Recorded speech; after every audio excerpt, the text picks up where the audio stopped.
Good afternoon, I'm Kevin Fleece broadcasting to you from the GBTA conference here in Hamburg. Joining me today is Raine, CEO of Unlock Data. Dan, thanks for being here. Absolute pleasure. Awesome. So let's jump into it. Let's talk about data. What are some of the biggest challenges that travel buyers face when it comes to data, and how can they overcome those challenges? Yeah, I think travel buyers are in a tricky spot. So I think expectations from within their organization are just growing more and more. I think if you compare travel against every other sector within the organization, it's data.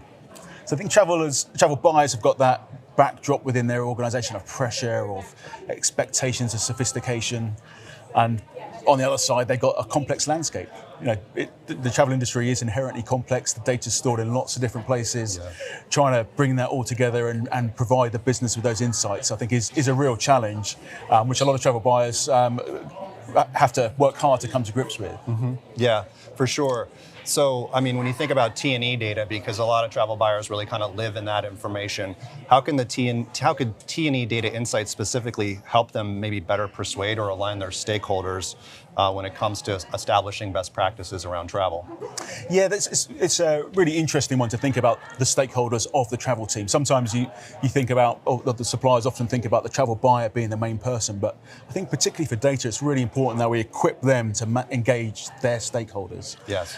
So how do we give the data to the stakeholders at the right time? That's really interesting. Mm-hmm. That's going to answer the questions that they're asking, that's on their mind, in a way that is provoking and insightful.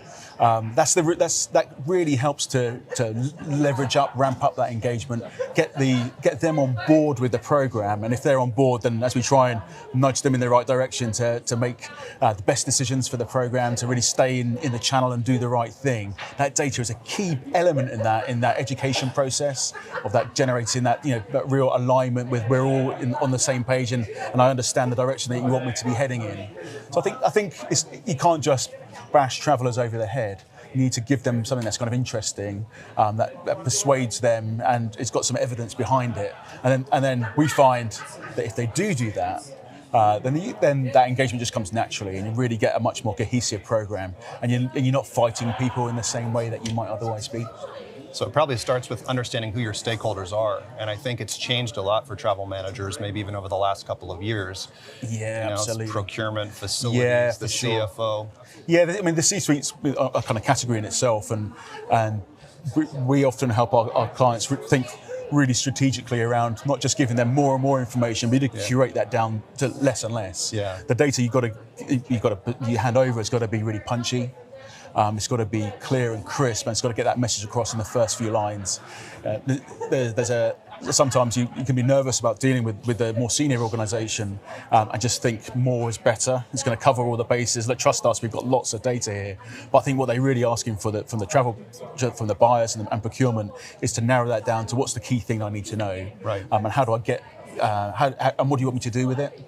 And I think getting that kind of call to action we think is really important. Generally with data, with all the stakeholders, it's getting that what have I travelled, what's the carbon, so what do I care, and then the now what do I need to do with this information, and getting that across in as short amount of time as possible so you catch their attention, they know what to do, and they're setting on their way. Makes complete sense. I think the higher you go in the organization, the simpler and crisper those numbers have to be. Yeah, and I think, and then further down the organisation, it's just making sure the data's at the right time as well. Yeah. Because if you're wasting people's time by giving them data they don't need, or there's nothing, it's irrelevant at that point in time. So I think at the top it's about being really crisp, and then through the organisation it's about being really precise with your timing and the messaging as well. So for the travel buyers or travel managers out there, what immediate steps or best practices, something that they could take home right now to improve their T&E data management? I would say the main thing that you ought to be thinking about is what you're trying to achieve with your data. What's the objective of your program, and how can data support that? Data in itself isn't the answer. Don't go off spending a whole bunch of money unless you're really clear what you want to get out of it. So I think that kind of, what's your program? What data do I need to support that program? And then go about thinking around how you aggregate that together. Don't go the wrong way around and think, I just get it all and I don't know what to do with it. It's that having that that purpose as you're thinking through your program. And data is more of a support for your overall objectives. Like a means to an end. Exactly. You want to begin with kind of the end in mind. Yeah. What story do I want to tell? What Exactly. insights do I need? And there'll be quick wins in there as well. Sometimes you know. It's not, we always say it's a journey, not a destination with the data. There's always more data sources. There's more you can get, and you've got to be very careful. You don't waste time just chasing after that perfection. And actually, there's some really good quick wins that are going to get you visible, get your community engaged, and get your program moving forwards. Awesome. Well, great insights about data, Dan. Thank you very much. And with that, we're going to sign off from the broadcast studio here in Hamburg. Thank you for tuning in.